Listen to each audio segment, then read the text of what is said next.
Romanos capítulo 1. Eu, Paulo, escravo de Cristo Jesus, chamado para ser apóstolo e enviado para anunciar as boas novas de Deus, escrevo esta carta. Deus prometeu as boas novas muito tempo atrás nas Escrituras Sagradas, por meio de seus profetas. Elas se referem a seu filho, que, como homem, nasceu da linhagem do rei Davi, e quando o poder do Espírito Santo o ressuscitou dos mortos, foi demonstrado que ele era o Filho de Deus. Ele é Jesus Cristo, nosso Senhor. Por meio dele, recebemos a graça e a autoridade como apóstolos, de chamar os gentios em toda parte a crer nele e lhe obedecer em honra de seu nome. E vocês estão entre esses gentios chamados para pertencer a Jesus Cristo. Escrevo a todos vocês que estão em Roma, amados por Deus e chamados para ser seu povo santo. Que Deus, nosso Pai, e o Senhor Jesus Cristo lhes deem graça e paz. Antes de tudo, quero dizer que por meio de Jesus Cristo agradeço a meu Deus por todos vocês, pois sua fé nele é comentada em todo o mundo. O Deus a quem sirvo em meu espírito, anunciando as boas novas a respeito de seu Filho, sabe como nunca deixo de me lembrar de vocês, em minhas orações, sempre pedindo, se for da vontade de Deus, uma oportunidade de ir vê-los. Desejo muito visitá-los, a fim de compartilhar com vocês alguma dádiva espiritual que os ajude a se fortalecerem. Quando nos encontrarmos, quero encorajá-los na fé e também quero ser encorajado por sua fé. Quero que saibam, irmãos, que muitas vezes planejei visitá-los, mas até agora fui impedido. Meu desejo é trabalhar entre vocês e ver frutos espirituais como tenho visto entre outros gentios, pois sinto grande obrigação tanto para com os gregos como os bárbaros, tanto para os instruídos como os não instruídos. Por isso, aguardo com expectativa para visitá-los, a fim de anunciar as boas novas também a vocês em Roma. Pois não me envergonho das boas novas a respeito de Cristo, que são o poder de Deus em ação para salvar todos os que creem, primeiro os judeus e também os gentios.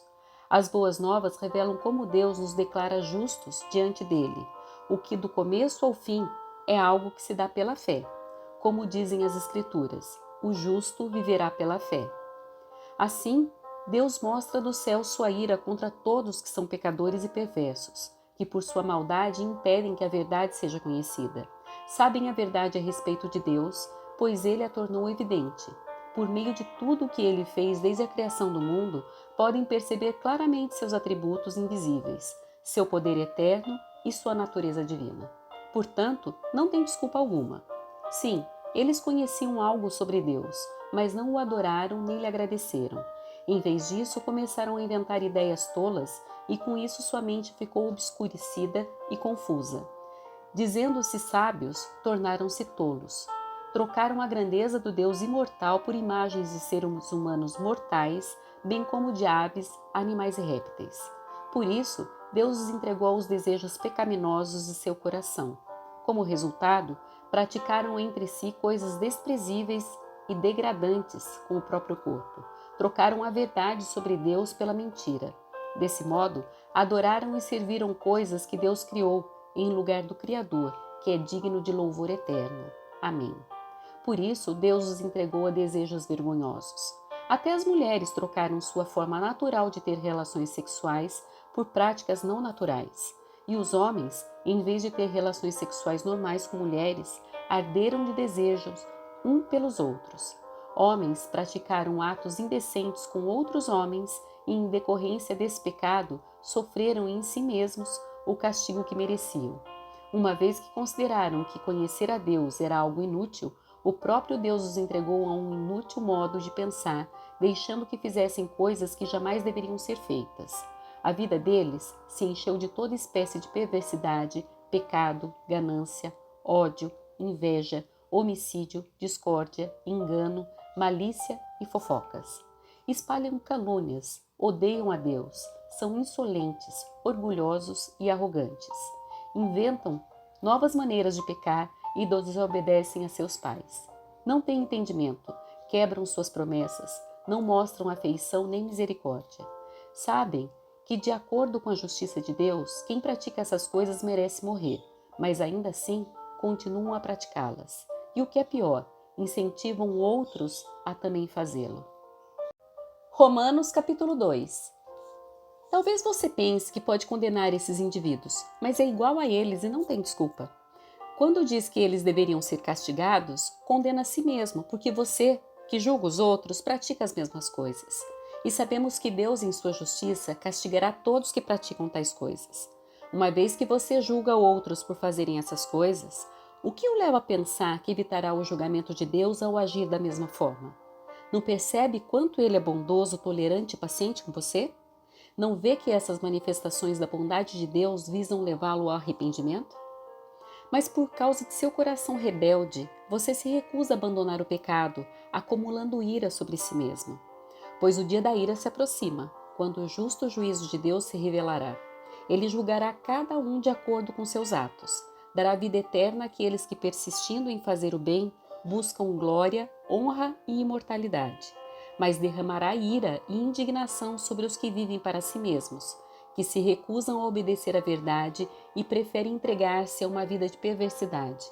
A todos que praticam o mal, ele trará aflição e calamidade, primeiro para os judeus e também para os gentios. Mas a todos que fazem o bem, ele dará glória, honra e paz, primeiro para os judeus e também para os gentios, pois Deus não age com favoritismo. Assim, todos que pecarem, mesmo não tendo a lei escrita de Deus, serão destruídos.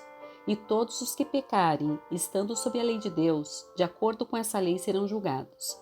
Pois o simples ato de ouvir a lei não nos torna justos diante de Deus, mas sim a obediência à lei é que nos torna justos aos olhos dele. Até mesmo os gentios, que não têm a lei escrita, quando obedecem a ela instintivamente, mostram que conhecem a lei, mesmo não a tendo. Demonstram que a lei está gravada em seu coração, pois sua consciência e seus pensamentos os acusam ou lhes dizem que estão agindo corretamente. Isso se confirmará no dia em que Deus julgar os segredos de cada um por meio de Cristo Jesus, de acordo com as boas novas que anuncio. Você, que se diz judeu, se apoia na lei de Deus e se orgulha de seu relacionamento especial com Ele. Conhece a vontade de Deus, sabe o que é certo, porque foi instruído em sua lei. Está convencido de que é guia para os cegos e luz para os que estão perdidos na escuridão. Considera-se capaz de instruir os ignorantes e ensinar os caminhos de Deus às crianças. Está certo de que a lei de Deus lhe dá pleno conhecimento e verdade. Pois bem, se você ensina a outros, por que não ensina a si mesmo? Diz a outros que não roubem, mas você mesmo rouba? Afirma que é errado cometer adultério, mas você mesmo adultera? Condena a idolatria, mas rouba objetos dos templos? Você, que tanto se orgulha de conhecer a lei, desonra a Deus, desobedecendo a lei? Não é de se admirar que as Escrituras digam: os gentios blasfemam o nome de Deus por causa de vocês. A prática judaica da circuncisão só tem valor se você obedece à lei de Deus. Mas se você, que é circuncidado, não obedece à lei de Deus, não é diferente de um gentio incircuncidado. E se os incircuncidados obedecerem à lei de Deus, acaso não serão também considerados circuncidados?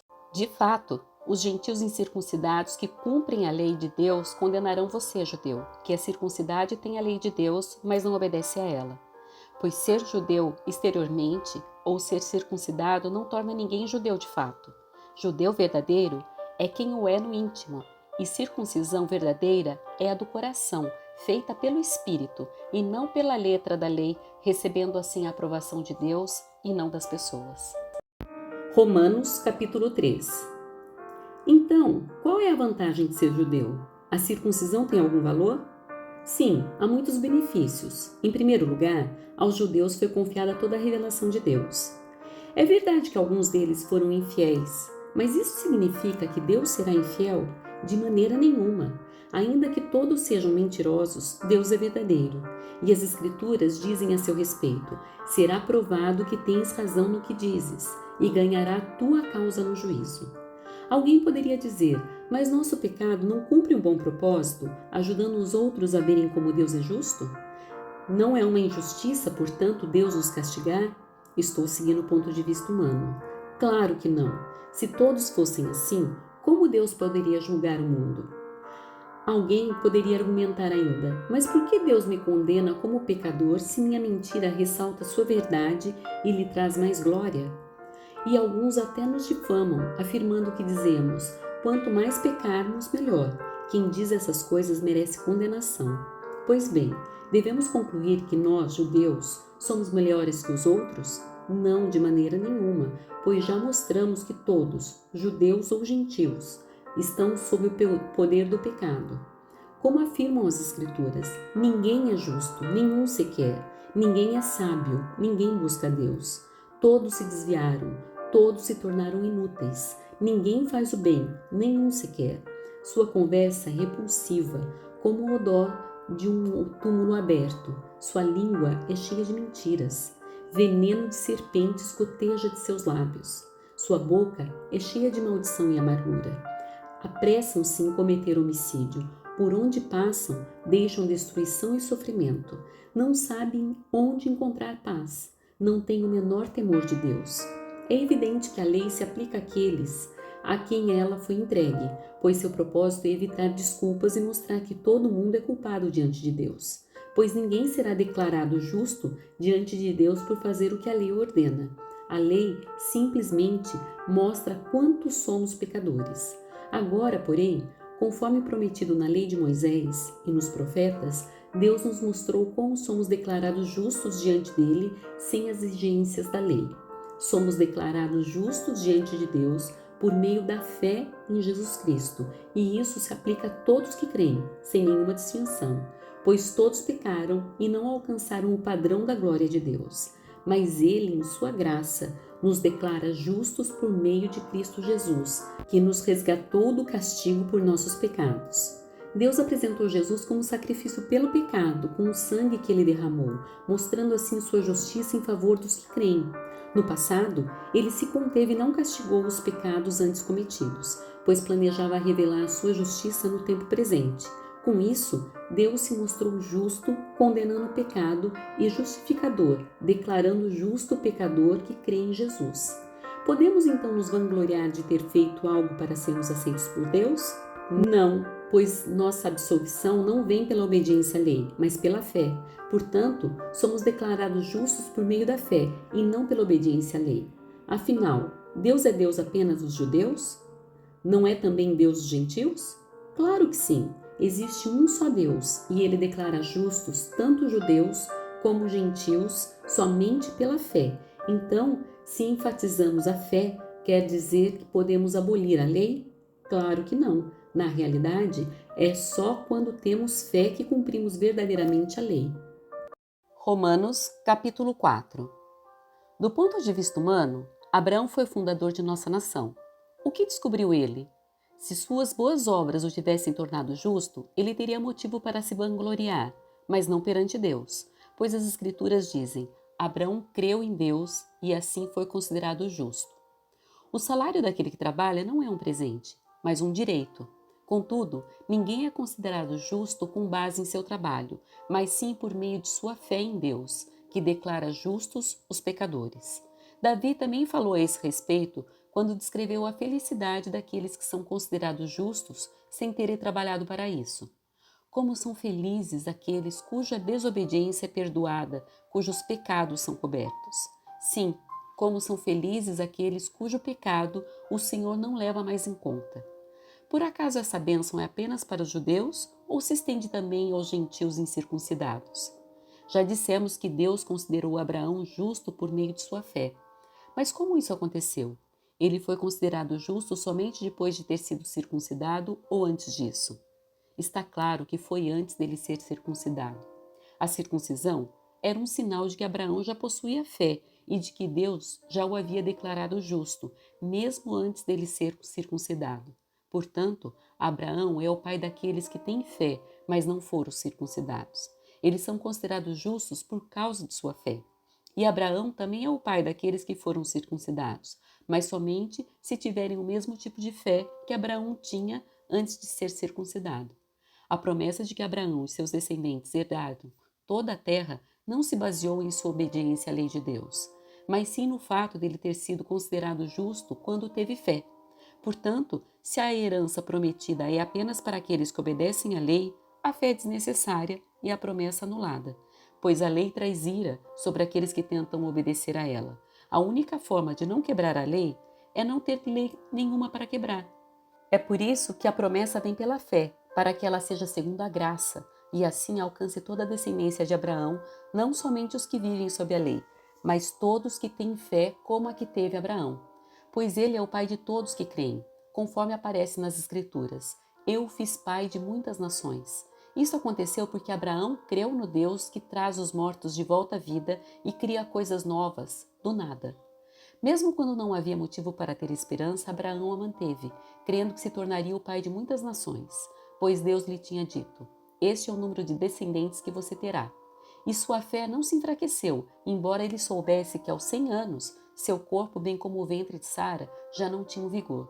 Em nenhum momento a fé de Abraão na promessa de Deus vacilou. Na verdade, ela se fortaleceu e com isso ele deu glória a Deus. Abraão estava plenamente convicto de que Deus é poderoso para cumprir tudo o que promete. Por isso, por sua fé, ele foi considerado justo. E quando Deus considerou Abraão justo, não o fez apenas para benefício dele. As Escrituras dizem que foi também para nosso benefício, pois elas garantem que também seremos considerados justos por crermos naquele que ressuscitou dos mortos, a Jesus, nosso Senhor. Ele foi entregue à morte por causa de nossos pecados e foi ressuscitado para que fôssemos declarados justos diante de Deus. Romanos capítulo 5. Portanto, uma vez que pela fé fomos declarados justos, temos paz com Deus por causa daquilo que Jesus Cristo, nosso Senhor, fez por nós. Foi por meio da fé que Cristo nos concedeu essa graça que agora desfrutamos com segurança e alegria, pois temos a esperança de participar da glória de Deus. Também nos alegramos ao enfrentar dificuldades e provações, pois sabemos que contribuem para desenvolvermos perseverança, e a perseverança produz caráter aprovado, e o caráter aprovado fortalece nossa esperança, e essa esperança não nos decepcionará, pois sabemos quanto Deus nos ama, uma vez que Ele nos deu o Espírito Santo para nos encher o coração com seu amor. Quando estávamos completamente desamparados, Cristo veio na hora certa e morreu por nós, pecadores. É pouco provável que alguém morresse por um justo, embora talvez alguém se dispusesse a morrer por uma pessoa boa. Mas Deus nos prova seu grande amor ao enviar Cristo para morrer por nós quando ainda éramos pecadores. E uma vez que fomos declarados justos por seu sangue, certamente seremos salvos da ira de Deus por meio dele. Pois se quando ainda éramos inimigos de Deus, nosso relacionamento com ele foi restaurado pela morte de seu filho, agora que já estamos reconciliados, certamente seremos salvos por sua vida. Agora, portanto, podemos nos alegrar em Deus, com quem fomos reconciliados por meio de nosso Senhor Jesus Cristo. Quando Adão pecou, o pecado entrou no mundo e com ele a morte que se estendeu a todos, porque todos pecaram. É fato que as pessoas pecaram antes que a lei fosse concedida, mas porque ela não existia, seus pecados não foram levados em conta. Mesmo assim, do tempo de Adão até o de Moisés, todos morreram, incluindo os que não desobedeceram a uma ordem explícita de Deus, como Adão desobedeceu. Na verdade, Adão é um símbolo, uma representação daquele que ainda haveria de vir. Mas há uma grande diferença entre o pecado de Adão e a dádiva de Deus, pois o pecado de um único homem trouxe morte para muitos. Ainda maior, porém, é a graça de Deus e sua dádiva que veio sobre muitos por meio de um único homem, Jesus Cristo. E o resultado da dádiva de Deus é bem diferente do resultado do pecado de um único homem, pois enquanto o pecado de Adão levou à condenação, a dádiva de Deus nos possibilita ser declarados justos diante dele, apesar de nossos muitos pecados. A morte reinou sobre muitos por meio do pecado de um único homem. Ainda maior, porém, é a graça de Deus e sua dádiva de justiça, e todos que a recebem reinarão em vida por meio de um único homem, Jesus Cristo. É verdade que um só pecado de Adão trouxe condenação a todos, mas um só ato de justiça de Cristo removeu a culpa e trouxe vida a todos. Por causa da desobediência a Deus de uma só pessoa, muitos se tornaram pecadores, mas por causa da obediência de uma só pessoa a Deus, muitos serão declarados justos. A lei foi concedida para que todos percebessem a gravidade do pecado, mas à medida que o pecado aumentou, a graça se tornou ainda maior. Portanto, assim como o pecado reinou sobre todos e os levou à morte, agora reina a graça, que nos declara justos diante de Deus e resulta na vida eterna por meio de Jesus Cristo, nosso Senhor. Romanos, capítulo 6. Pois bem, devemos continuar pecando para que Deus mostre cada vez mais sua graça? Claro que não. Uma vez que morremos para o pecado, como podemos continuar vivendo nele? Ou acaso se esqueceram de que quando fomos unidos a Cristo Jesus no batismo, nos unimos a Ele em sua morte? Pois pelo pecado, morremos e fomos sepultados com Cristo. E assim como Ele foi ressuscitado dos mortos pelo poder glorioso do Pai, agora nós também podemos viver uma nova vida. Uma vez que nossa união com Ele se assemelhou à sua morte, assim também nossa ressurreição será semelhante à dele.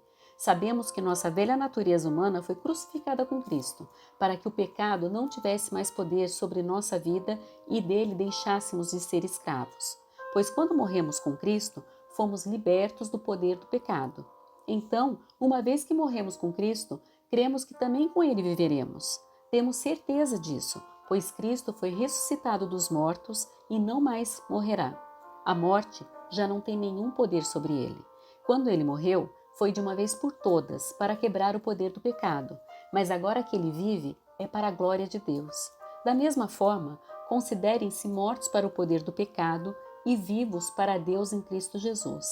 Não deixem que o pecado reine sobre seu corpo, que está sujeito à morte, cedendo aos desejos pecaminosos. Não deixem que nenhuma parte de seu corpo se torne instrumento do mal para servir ao pecado, mas em vez disso, entreguem-se inteiramente a Deus, pois vocês estavam mortos e agora têm nova vida. Portanto, ofereçam seu corpo como instrumento para fazer o que é certo para a glória de Deus. O pecado não é mais seu senhor, pois vocês já não vivem sob a lei, mas sob a graça de Deus. Pois bem, uma vez que a graça nos libertou da lei, quer dizer que podemos continuar pecando? Claro que não. Vocês não sabem que se tornam escravos daquilo a quem escolhem obedecer? Podem ser escravos do pecado que conduz à morte, ou podem escolher obedecer a Deus que conduz à vida de justiça. Graças a Deus, porque antes vocês eram escravos do pecado, mas agora obedecem de todo o coração a esse ensino que lhes transmitimos. Estão livres da escravidão do pecado e se tornaram escravos da justiça. Uso o exemplo da escravidão para ajudá-los a entender isso tudo, pois sua natureza humana é fraca. No passado, vocês se deixaram escravizar pela impureza e pela maldade, o que os fez afundar ainda mais no pecado.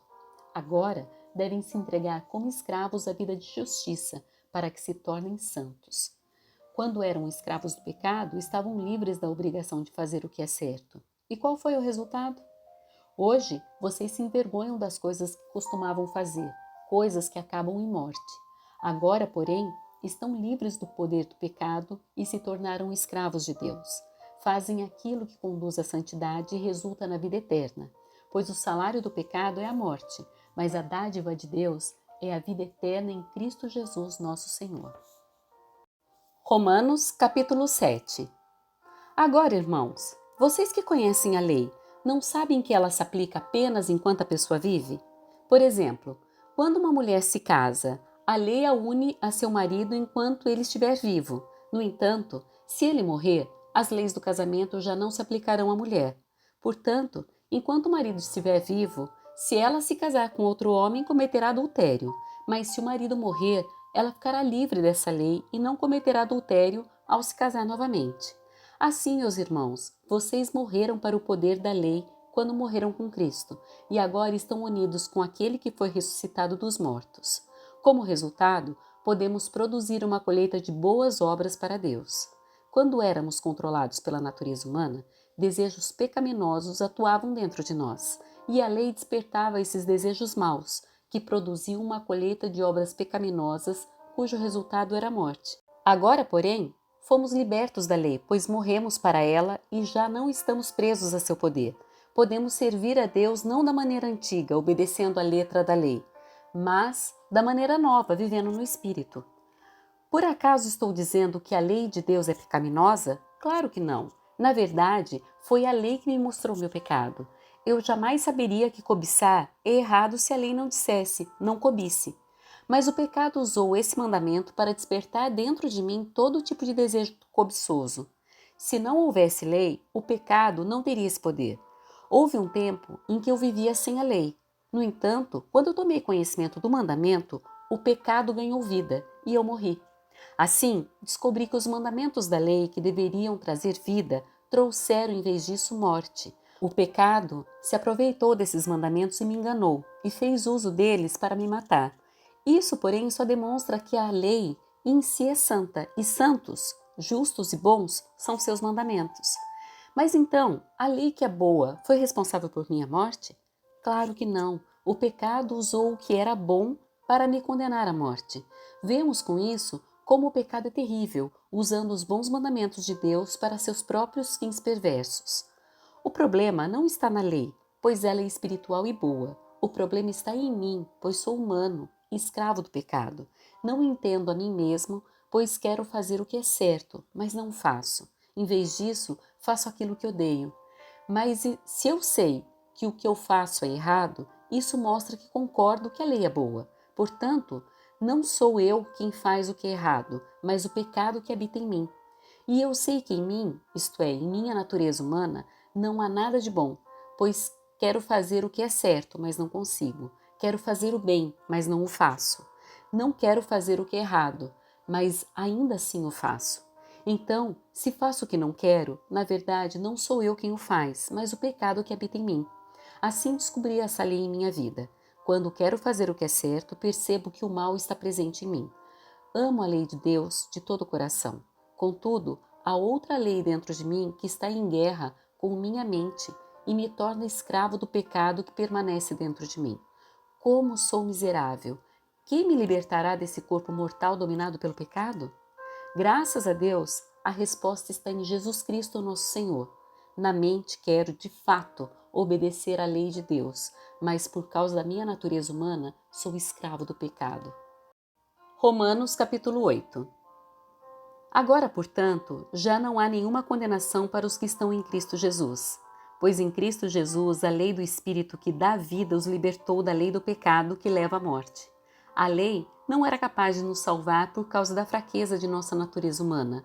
Por isso, Deus fez o que a lei era incapaz de fazer ao enviar seu Filho na semelhança de nossa natureza humana pecaminosa e apresentá-lo como sacrifício por nosso pecado.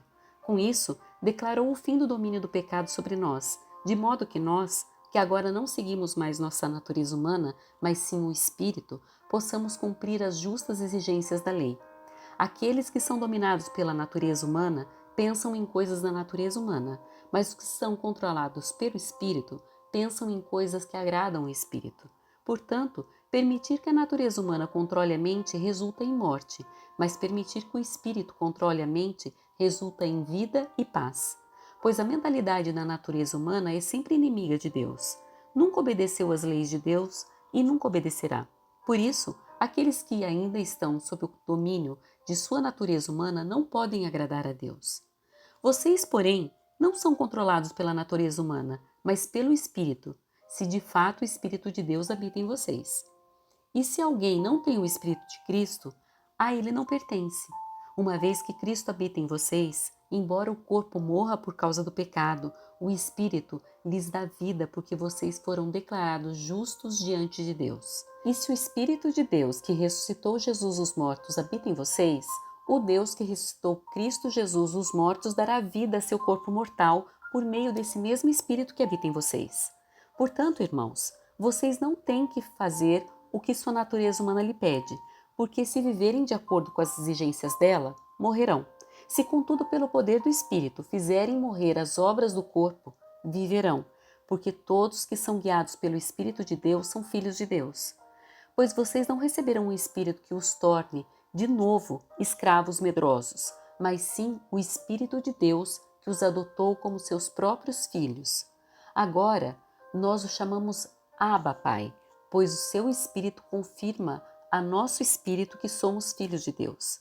Se somos seus filhos, então somos seus herdeiros e, portanto, co-herdeiros com Cristo. Se de fato participamos de seu sofrimento, participaremos também de sua glória. Considero que nosso sofrimento de agora não é nada comparado com a glória que ele nos revelará mais tarde, pois toda a criação aguarda com grande expectativa o dia em que os filhos de Deus serão revelados. Toda a criação, não por vontade própria, foi submetida por Deus a uma existência fútil, na esperança de que com os filhos de Deus a criação seja gloriosamente liberta da decadência que a escraviza. Pois sabemos que até agora toda a criação geme, como em dores de parto. E nós, os que cremos, também gememos, embora tenhamos o Espírito em nós como antecipação da glória futura, pois aguardamos ansiosos pelo dia em que desfrutaremos nossos direitos de adoção, incluindo a redenção de nosso corpo. Recebemos essa esperança quando fomos salvos. Se já temos alguma coisa, não há necessidade de esperar por ela, mas se esperamos por algo que ainda não temos, devemos fazê-lo com paciência e confiança.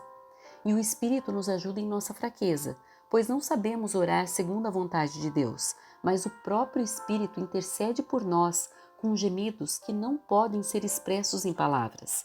E o Pai, que conhece cada coração, sabe quais são as intenções do Espírito, pois o Espírito intercede por nós, o povo santo, segundo a vontade de Deus. E sabemos que Deus faz todas as coisas cooperarem para o bem daqueles que o amam e que são chamados de acordo com seu propósito. Pois Deus conheceu de antemão os seus e os predestinou para se tornarem semelhantes à imagem de seu Filho, a fim de que ele fosse o primeiro entre muitos irmãos. Depois de predestiná-los, ele os chamou, e depois de chamá-los, os declarou justos, e depois de declará-los justos, lhes deu sua glória. Que podemos dizer diante de coisas tão maravilhosas? Se Deus é por nós, quem será contra nós? Se ele não poupou nem mesmo seu próprio filho, mas o entregou por todos nós, acaso não nos dará todas as outras coisas? Quem se atreve a acusar os escolhidos de Deus? Ninguém, pois o próprio Deus nos declara justos diante dele. Quem nos condenará então? Ninguém, pois Cristo Jesus morreu e ressuscitou e está sentado no lugar de honra, à direita de Deus, intercedendo por nós. O que nos separará do amor de Cristo? Serão aflições ou calamidades? Perseguições ou fome? Miséria? Perigo ou ameaças de morte? Como dizem as Escrituras, por causa de ti, enfrentamos a morte todos os dias. Somos como ovelhas levadas para o matadouro. Mas apesar de tudo isso, somos mais que vencedores por meio daquele que nos amou. E estou convencido de que nem a morte nem vida, nem anjos nem demônios, nem o que existe hoje, nem o que virá no futuro, nem poderes, nem altura, nem profundidade, nada em toda a criação jamais poderá nos separar do amor de Deus revelado em Cristo Jesus nosso Senhor. Romanos capítulo 9. Digo-lhes a verdade, tendo Cristo como testemunha e minha consciência, e o Espírito Santo a confirmam. Meu coração está cheio de amarga tristeza e angústia sem fim por meu povo, meus irmãos judeus. Eu estaria disposto a ser amaldiçoado para sempre, separado de Cristo, se isso pudesse salvá-los. Eles são o povo de Israel, escolhidos para serem filhos adotivos de Deus. Ele lhes revelou sua glória, fez uma aliança com eles e lhes deu sua lei e o privilégio de adorá-lo e receber suas promessas. Do povo de Israel vêm os patriarcas, e o próprio Cristo, quanto à sua natureza humana, era israelita. E ele é Deus, aquele que governa sobre todas as coisas e é digno de louvor eterno. Amém. Acaso Deus deixou de cumprir sua promessa a Israel? Não, pois nem todos os descendentes de Israel pertencem de fato ao povo de Deus. Só porque são descendentes de Abraão, não significa que são verdadeiramente filhos de Abraão. Pois as Escrituras dizem, Isaque é o filho de quem depende a sua descendência. Isso significa que os descendentes físicos de Abraão não são necessariamente filhos de Deus. Apenas os filhos da promessa são considerados filhos de Abraão. Pois Deus havia prometido, voltarei por essa época e Sara terá um filho.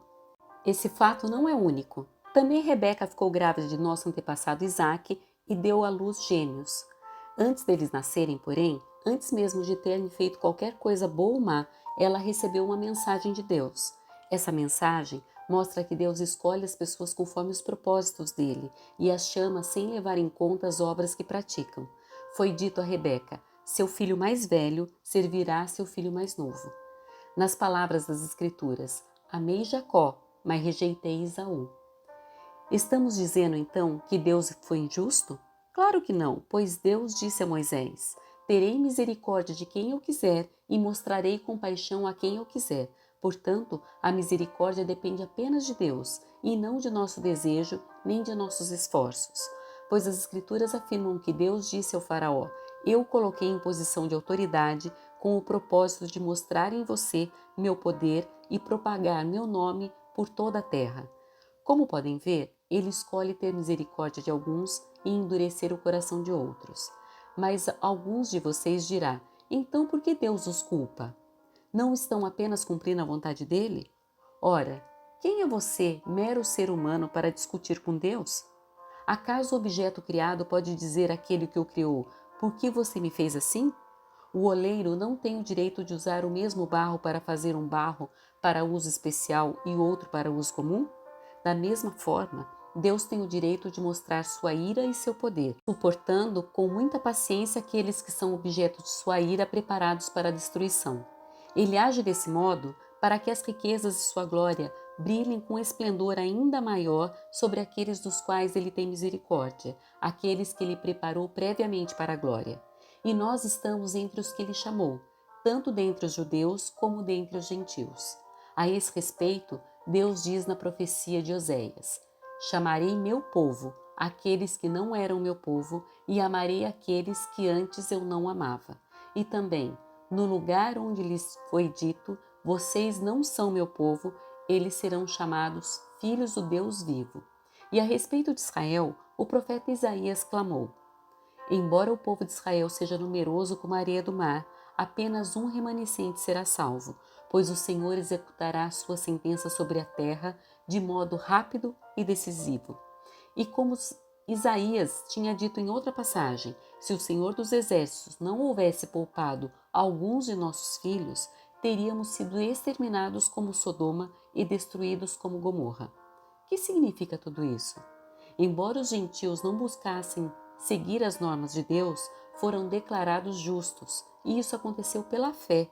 Já o povo de Israel, que se esforçou tanto para cumprir a lei a fim de se tornar justo, nunca teve sucesso. Por que não? Porque tentaram se tornar justos por meio de suas obras e não pela fé. Tropeçaram na grande pedra em seu caminho, e a esse respeito as Escrituras afirmam: Ponho em Sião uma pedra que os faz tropeçar, uma rocha que os faz cair, mas quem confiar nele jamais será envergonhado. Romanos capítulo 10. Irmãos, o desejo de meu coração em minha oração a Deus é que o povo de Israel seja salvo. Sei da dedicação deles por Deus, mas é entusiasmo sem entendimento. Pois não entendendo a maneira como Deus declara as pessoas justas diante dele, apegam-se a seu próprio modo de se tornar justos, tentando seguir a lei, e recusam a maneira de Deus. Pois Cristo é o propósito para o qual a lei foi dada. Como resultado, todo o que nele crê é declarado justo. Moisés escreve que o modo pelo qual a lei torna alguém justo exige obediência a todos os seus mandamentos. Mas o modo pelo qual a fé torna alguém justo diz: Não diga em seu coração: quem subirá ao céu para trazer Cristo para a terra? E não diga: quem descerá ao lugar dos mortos para trazer Cristo de volta à vida? Na verdade diz: a mensagem está bem perto, está em seus lábios e em seu coração. E essa mensagem é a mesma que anunciamos a respeito da fé. Se você declarar com sua boca que Jesus é Senhor e crer em seu coração que Deus o ressuscitou dos mortos, será salvo. Pois é crendo de coração que você é declarado justo, e é declarando com a boca que você é salvo. Como dizem as Escrituras: quem confiar nele jamais será envergonhado. Nesse sentido, não há diferença entre judeus e gentios, uma vez que ambos têm o mesmo Senhor, que abençoa generosamente todos que o invocam. Pois todo aquele que invocar o nome do Senhor será salvo. Mas como poderão invocá-lo se não crerem nele? E como crerão nele se jamais tiverem ouvido a seu respeito? E como ouvirão a seu respeito se ninguém lhes falar? E como alguém falará se não for enviado? Por isso as Escrituras dizem: como são belos os pés dos mensageiros que trazem boas novas. Nem todos, porém, aceitam as boas novas, pois o profeta Isaías disse: Senhor, quem creu em nossa mensagem? Portanto, a fé vem por ouvir, isto é, por ouvir as boas novas a respeito de Cristo. Mas eu pergunto: o povo de Israel ouviu de fato a mensagem? Sim, eles ouviram. Sua mensagem chegou a toda a terra e suas palavras alcançaram os confins do mundo. Volto a perguntar: será que o povo de Israel entendeu? Sim, eles entenderam, pois já no tempo de Moisés Deus disse: provocarei seu ciúme por meio de um povo que nem sequer é nação. Provocarei sua ira por meio de gentios insensatos. E mais tarde, Isaías se pronunciou com ousadia. Fui encontrado por aqueles que não me procuravam. Revelei-me àqueles que não perguntavam por mim.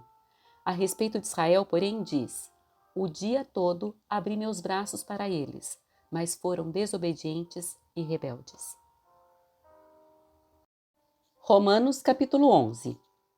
Então pergunto: Deus rejeitou seu povo, a nação de Israel? Claro que não. Eu mesmo sou israelita, descendente de Abraão e membro da tribo de Benjamim. Não, Deus não rejeitou seu povo, que conheceu de antemão. Vocês sabem o que as Escrituras dizem a esse respeito? O profeta Elias queixou a Deus sobre o povo de Israel, dizendo: Senhor, eles mataram teus profetas e derrubaram teus altares. Sou o único que restou e agora também procuram me matar. E vocês se lembram da resposta de Deus? Ele disse: ainda tenho outros 7.000 que jamais se prostraram diante de Baal. O mesmo acontece hoje, pois uns poucos do povo de Israel permaneceram fiéis, escolhidos pela graça de Deus. E se a escolha se dá pela graça de Deus, então não se baseia nas obras deles, pois nesse caso, a graça deixaria de ser o que verdadeiramente é, ou seja, gratuita e imerecida. Portanto, a situação é essa. A maioria do povo de Israel não encontrou o que tanto buscava, mas uns poucos, aqueles que Deus havia escolhido, encontraram, enquanto o coração dos demais foi endurecido. Como dizem as Escrituras, Deus os fez cair em sono profundo.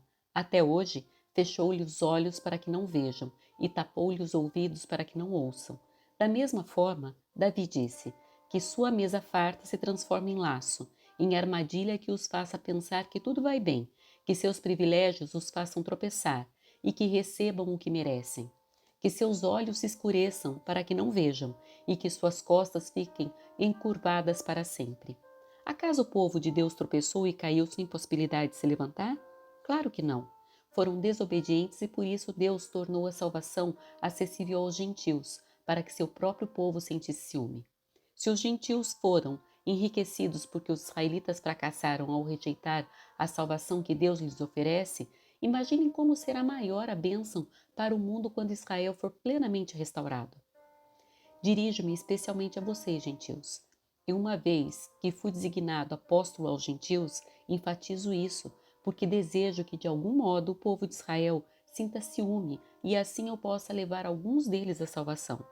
Pois se a rejeição deles possibilitou que o resto do mundo se reconciliasse com Deus, a aceitação será ainda mais maravilhosa.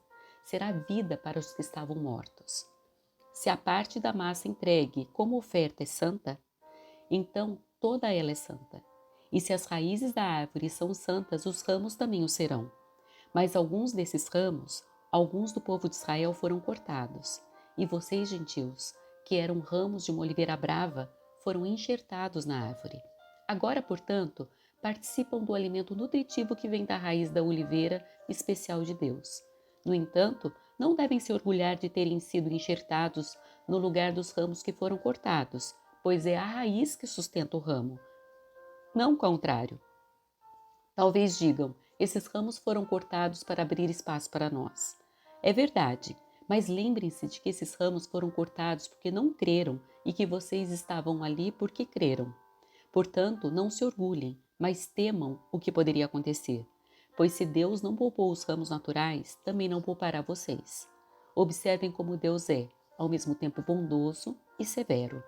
É severo com os que lhe desobedecem, mas é bondoso com vocês, desde que continuem a confiar em sua bondade. Mas se deixarem de confiar, também serão cortados. E se o povo de Israel abandonar sua incredulidade, será enxertado novamente, pois Deus tem poder para enxertá-los de volta na árvore. Vocês eram, por natureza, o ramo cortado de uma oliveira brava. Portanto, se Deus se mostrou disposto a fazer algo contrário à natureza ao enxertá-los em sua árvore cultivada, estará ainda mais disposto a enxertar os ramos naturais de volta na árvore da qual eles fazem parte. Irmãos, quero que vocês entendam esse mistério para que não se orgulhem de si mesmos. Alguns do povo de Israel têm o coração endurecido, mas isso durará apenas até que o tempo dos gentios se complete, e assim todo Israel será salvo. Como dizem as Escrituras, o libertador virá de Sião e afastará Israel da impiedade. E esta é minha aliança com eles. Eu removerei seus pecados. Muitos do povo de Israel agora são inimigos das boas novas, e isso beneficia vocês, gentios. No entanto, porque ele escolheu seus patriarcas, eles ainda são o povo que Deus ama, pois as bênçãos de Deus e o seu chamado jamais podem ser anulados. Em outros tempos, vocês, gentios, foram rebeldes contra Deus, mas agora, por causa da desobediência deles, vocês receberam misericórdia. Agora eles são os rebeldes. E Deus foi misericordioso com vocês para que eles também participem da misericórdia dele. Pois Deus colocou a todos debaixo da desobediência para que de todos tivesse misericórdia. Como são grandes as riquezas, a sabedoria e o conhecimento de Deus, é impossível entendermos suas decisões e seus caminhos. Pois quem conhece os pensamentos do Senhor? Quem sabe o suficiente para aconselhá-lo? Quem lhe deu primeiro alguma coisa para que ele precise depois retribuir? Pois todas as coisas vêm dele, existem por meio dele, são para ele. A ele seja toda a glória para sempre. Amém. Romanos capítulo 12. Portanto, irmãos, suplico-lhes que entreguem seu corpo a Deus por causa de tudo que ele fez por vocês, que seja um sacrifício vivo e santo, do tipo que Deus considera agradável. Essa é a verdadeira forma de adorá-lo. Não imitem o comportamento e os costumes desse mundo, mas deixem que Deus os transforme por meio de uma mudança em seu modo de pensar, a fim de que experimentem a boa, agradável e perfeita vontade de Deus para vocês. Com base na graça que recebi, dou a cada um de vocês a seguinte advertência: não se considerem melhores do que realmente são. Antes, sejam honestos em sua autoavaliação, medindo-se de acordo com a fé que Deus nos deu. Da mesma forma que nosso corpo tem vários membros e cada membro uma função específica, assim é também com o corpo de Cristo. Somos membros diferentes do mesmo corpo e todos pertencemos uns aos outros. Deus, em sua graça, nos concedeu diferentes dons. Portanto, se você tiver a capacidade de profetizar, faça-o de acordo com a proporção de fé que recebeu. Se tiver o dom de servir, sirva com dedicação. Se for mestre, ensine bem. Se seu dom consistir em encorajar pessoas, encoraje-as. Se for o dom de contribuir, dê com generosidade. Se for o de exercer liderança, lidere de forma responsável. E se for o de demonstrar misericórdia, pratique-o com alegria. Amem as pessoas sem fingimento. Odeiem tudo que é mal. Apeguem-se firmemente ao que é bom. Amem-se com amor fraternal e tenham prazer em honrar uns aos outros. Jamais sejam preguiçosos, mas trabalhem com dedicação e sirvam ao Senhor com entusiasmo. Alegrem-se em nossa esperança. Sejam pacientes nas dificuldades e não parem de orar. Quando membros do povo santo passarem por necessidade, ajudem com prontidão. Estejam sempre dispostos a praticar a hospitalidade. Abençoem aqueles que os perseguem. Não os amaldiçoem, mas orem para que Deus os abençoe. Alegrem-se com os que se alegram e chorem com os que choram. Vivam em harmonia uns com os outros. Não sejam orgulhosos, mas tenham amizade com gente de condição humilde. E não pensem que sabem tudo. Nunca paguem o mal com o mal.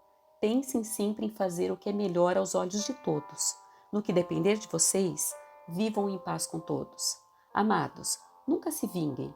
Deixem que a ira de Deus se encarregue disso, pois assim dizem as Escrituras: a vingança cabe a mim. Eu lhes darei o troco, diz o Senhor. Pelo contrário, se seu inimigo estiver com fome, dê-lhe de comer. Se estiver com sede, dê-lhe de beber. Ao fazer isso, amontoará brasas vivas sobre a cabeça dele. Não deixem que o mal os vença, mas vençam o mal praticando o bem. Romanos capítulo 13. Todos devem sujeitar-se às autoridades, pois toda autoridade vem de Deus, e aqueles que ocupam cargos de autoridade foram ali colocados por ele. Portanto, quem se rebela contra a autoridade se rebela contra o Deus que instituiu e será punido, pois as autoridades não causam temor naqueles que fazem o que é certo, mas sim nos que fazem o que é errado. Você deseja viver livre do medo das autoridades? Faça o que é certo e elas o honrarão. As autoridades estão a serviço de Deus para o seu bem. Mas se você estiver fazendo algo errado, é evidente que deve temer, pois elas têm o poder de puni-lo, pois estão a serviço de Deus para castigar os que praticam o mal. Portanto, sujeitem-se a elas, não apenas para evitar a punição, mas também para manter a consciência limpa.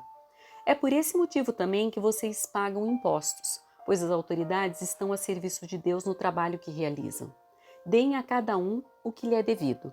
Paguem os impostos e tributos àqueles que os recolhem e honrem e respeitem as autoridades.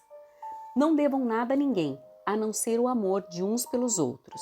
Quem ama seu próximo, cumpre os requisitos da lei de Deus, pois os mandamentos dizem: não cometa adultério, não mate, não roube, não cobice.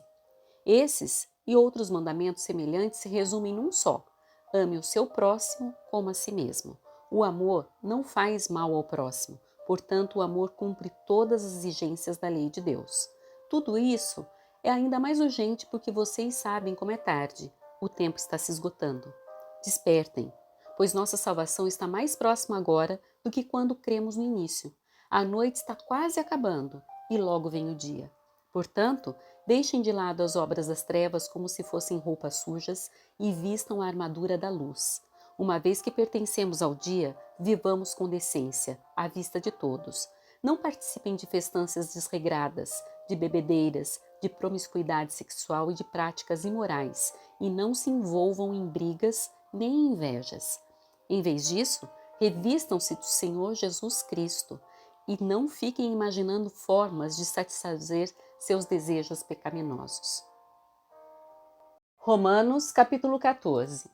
Aceitem os que são fracos na fé e não discutam sobre as opiniões deles acerca do que é certo ou errado. Por exemplo, um irmão crê que não é errado comer qualquer coisa. Outro, porém, que é mais fraco, come somente legumes e verduras. Quem se sente à vontade para comer de tudo não deve desprezar quem não o faz. E quem não come certos alimentos não deve condenar quem o faz, pois Deus os aceitou. Quem são vocês para condenar os servos de outra pessoa? O Senhor deles julgará se estão em pé ou se caíram. E com a ajuda de Deus ficarão em pé e receberão a aprovação dele. Da mesma forma, há quem considere um dia mais sagrado que o outro, enquanto outros acreditam que todos os dias são iguais. Cada um deve estar plenamente convicto do que faz. Quem adora a Deus num dia especial, o faz para honrá-lo. Quem come qualquer tipo de alimento, também o faz para honrar o Senhor, uma vez que dá graças a Deus antes de comer. E quem se recusa a comer certos alimentos, deseja igualmente agradar ao Senhor e por isso dá graças a Deus. Pois não vivemos, nem morremos para nós mesmos. Se vivemos, é para honrar o Senhor, e se morremos, é para honrar o Senhor. Portanto, quer vivamos, quer morramos, pertencemos ao Senhor. Por isso, Cristo morreu e ressuscitou, para ser Senhor, tanto dos vivos como dos mortos. Então, por que você julga outro irmão? Por que o despreza? Lembre-se de que todos nós compareceremos diante do tribunal de Deus, pois as Escrituras dizem: tão certo como eu vivo, diz o Senhor, todo o joelho se dobrará para mim e toda a língua declarará lealdade a Deus. Assim, cada um de nós será responsável por sua vida diante de Deus. Portanto, deixemos de julgar uns aos outros. Em vez disso, resolvamos viver de modo a nunca fazer um irmão tropeçar e cair. Eu sei e estou convencido, com base na autoridade do Senhor Jesus, que nenhum alimento é por si mesmo impuro. Mas, se alguém considera errado ingerir determinado alimento, para essa pessoa ele é impuro. E se outro irmão se aflige em razão do que você come ao ingerir esse alimento, você não age com amor. Não deixe que sua comida seja a causa da perdição de alguém por quem Cristo morreu. Desse modo, você não será criticado por fazer algo que, a seu ver, é bom. Pois o reino de Deus não diz respeito ao que comemos ou bebemos, mas a uma vida de justiça, paz e alegria no Espírito Santo. Se servirem a Cristo com essa atitude, agradarão a Deus e também receberão a aprovação das pessoas. Portanto, tenhamos como alvo a harmonia e procuremos edificar uns aos outros. Não destruam a obra de Deus por causa da comida. Embora todos os alimentos sejam aceitáveis, é errado comer algo que leve alguém a tropeçar. É melhor deixar de comer carne, ou de beber vinho, ou de fazer qualquer outra coisa que leve um irmão a tropeçar. Você tem direito às suas convicções, mas guarde isso entre você e Deus. Felizes são aqueles que não se sentem culpados por fazer algo que consideram correto. Mas, se você tem dúvidas quanto ao que você deve ou não comer, será culpado se comer, pois vai contra suas convicções. Se faz qualquer coisa sem convicção, está pecando. Romanos capítulo 15. Nós que somos fortes devemos ter consideração pelos fracos e não agradar a nós mesmos. Devemos agradar ao próximo visando ao que é certo, com a edificação deles como alvo, pois Cristo não viveu para agradar a si mesmo. Como dizem as Escrituras, os insultos dos que te insultam caem sobre mim. Essas coisas foram registradas há muito tempo para nos ensinar, e as Escrituras nos dão paciência e ânimo para mantermos a esperança. Que Deus, aquele que concede paciência e ânimo, os ajude a viver em completa harmonia uns com os outros, como convém aos seguidores de Cristo Jesus. Então, todos vocês poderão se unir em uma só voz para louvar e glorificar a Deus, o Pai de nosso Senhor Jesus Cristo. Portanto, aceitem-se uns aos outros como Cristo os aceitou, para que Deus seja glorificado. Lembrem-se de que Cristo veio para servir aos judeus, a fim de mostrar que Deus é fiel às promessas feitas a seus patriarcas, e também para que os gentios glorifiquem a Deus por suas misericórdias, como dizem as Escrituras. Por isso, eu te louvarei entre os gentios. Sim, cantarei louvores ao teu nome. E dizem também, alegrem-se como o povo dele, ó gentios. E ainda, louvem o Senhor todos vocês, gentios. Louvem-no, todos os povos. E em outra parte, o profeta Isaías disse, virá o herdeiro do trono de Davi e reinará sobre os gentios. Nele depositarão sua esperança. Que Deus, a fonte da esperança, os encha inteiramente de alegria e paz, em vista da fé que vocês depositam nele, de modo que vocês transbordem de esperança pelo poder do Espírito Santo. Meus irmãos, estou plenamente convencido de que vocês estão cheios de bondade. Conhecem essas coisas tão bem que podem ensiná-las uns aos outros. Ainda assim, atrevi-me a escrever a vocês sobre alguns desses assuntos, certos de que só precisam de um lembrete. Pois pela graça de Deus sou um mensageiro da parte de Cristo Jesus a vocês, os gentios. Anuncio-lhes as boas novas para que se tornem oferta agradável a Deus, separados pelo Espírito Santo. Tenho motivo, portanto, para me entusiasmar com o que Cristo Jesus tem feito por meio de meu serviço a Deus. E, no entanto, não ouso me vangloriar de nada, exceto do que Cristo fez por meu intermédio, a fim de conduzir os gentios a Deus, por minha mensagem e pelo meu trabalho, convencendo-os pelo poder de sinais e maravilhas e pelo poder do Espírito de Deus. Assim, apresentei plenamente as boas novas de Cristo desde Jerusalém até o Lírico. Sempre me propus anunciar as boas novas onde o nome de Cristo nunca foi ouvido, para não construir sobre alicerce alheio, pois conforme dizem as Escrituras, aqueles aos quais ele nunca foi anunciado verão, e os que nunca ouviram falar dele entenderão. É por isso, aliás, que há tanto tempo tenho adiado minha visita a vocês, porque estava pregando nesses lugares. Mas agora que terminei meu trabalho nessas regiões, e depois de tantos anos de espera, estou ansioso para visitá-los. Planejo ir à Espanha e, quando for, espero passar por Roma. E depois de ter desfrutado um pouco de sua companhia, vocês poderão me ajudar com a viagem. Antes de visitá-los, porém, devo ir a Jerusalém para servir ao povo santo de lá, pois os irmãos da Macedônia e da Acaia juntaram de boa vontade uma oferta para os pobres dentre o povo santo em Jerusalém. Ficaram contentes em fazê-lo, pois se sentem devedores deles, porque os gentios receberam as bênçãos espirituais das boas novas dos irmãos em Jerusalém, consideram que, no mínimo, podem contribuir ajudando-os financeiramente. Assim que eu tiver entregado o dinheiro e completado essa boa obra dos gentios, irei à Espanha, visitando vocês de passagem, e estou certo de que, quando for, Cristo abençoará ricamente nosso tempo juntos.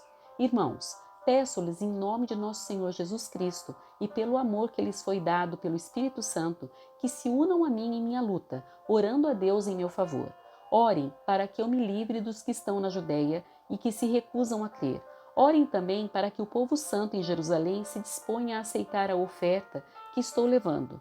Então, pela vontade de Deus, poderei visitar vocês com o coração alegre e teremos um tempo de descanso juntos. Que o Deus que nos dá a sua paz esteja com todos vocês. Amém. Romanos capítulo 16. Recomendo-lhes nossa irmã Febe, que serve à igreja em Sincreia. Recebam-na no Senhor como uma pessoa digna de honra no meio do povo santo. Ajudem-na no que ela precisar, pois tem sido de grande ajuda para muitos, especialmente para mim. Deem minhas saudações a Priscila e Áquila, meus colaboradores no serviço de Cristo Jesus. Certa vez, eles arriscaram a vida por mim. Sou grato a eles e também o são todas as igrejas dos gentios. Saúdem a igreja que se reúne na casa deles. Saúdem também meu querido amigo Epeneto, que foi o primeiro seguidor de Cristo na província da Ásia. Saúdem Maria, que trabalhou tanto por vocês. Saúdem Andrônico e Júnias, meus compatriotas judeus que estiveram comigo na prisão. São muito respeitados entre os apóstolos e se tornaram seguidores de Cristo antes de mim. Saúdem Ampliato, meu querido amigo no Senhor. Saúdem Urbano, nosso colaborador em Cristo, e meu querido amigo Estaques. Saúdem Apeles, um bom homem aprovado por Cristo. Saúdem os que são da casa de Aristóbulo. Saúdem Herodião, meu compatriota judeu. Saúdem os da casa de Narciso, que são do Senhor. Saúdem Trifena e Trifosa, obreiras do Senhor, e a estimada Pérside, que tem trabalhado com dedicação para o Senhor. Saúdem Rufo, a quem o Senhor escolheu, e também sua mãe, que tem sido mãe para mim. Saúdem Assíncroto, Flegonte, Hermes, Patrobas, Hermas e os irmãos que se reúnem com eles. Saúdem Filólogo, Júlia, Nereu e sua irmã, e também Olimpas, e todo o povo santo que se reúne com eles. Saúdem uns aos outros com beijo santo. Todas as igrejas de Cristo lhes enviam saudações. E agora, irmãos, peço-lhes que tomem cuidado com aqueles que causam divisões e perturbam a fé, ensinando coisas contrárias ao que vocês aprenderam. Fiquem longe deles. Esses indivíduos não servem a Cristo nosso Senhor, mas apenas a seus próprios interesses, e enganam os inocentes com palavras suaves e bajulação. Mas todos sabem que vocês são obedientes ao Senhor, o que muito me alegra. Quero que sejam sábios quanto a fazer o bem e permaneçam inocentes de todo mal. Em breve, o Deus da paz esmagará Satanás sob os pés de vocês. Que a graça de nosso Senhor Jesus seja com vocês. Timóteo, meu colaborador, lhes envia saudações, bem como Lúcio, Jason e Sosípatro, meus compatriotas judeus. Eu, Tércio, que escrevo essa carta para Paulo, também envio minhas saudações no Senhor. Gaio o saúda. Estou hospedado em sua casa, onde ele também tem recebido toda a igreja. Erasto, tesoureiro da cidade, bem como nosso irmão Quarto, lhes enviam saudações. Que a graça de nosso Senhor Jesus Cristo seja com todos vocês. Amém. Toda a glória seja a Deus, que pode fortalecê-los, como afirmam as boas novas. Essa mensagem a respeito de Jesus Cristo revelou o seu plano, mantido em segredo desde o princípio dos tempos, mas que agora, como os escritos dos profetas predisseram e o Deus eterno ordenou, é anunciado aos gentios de toda parte, a fim de que eles também possam crer nele e lhe obedecer. Toda a glória para sempre ao Deus único e sábio, por meio de Jesus Cristo. Amém.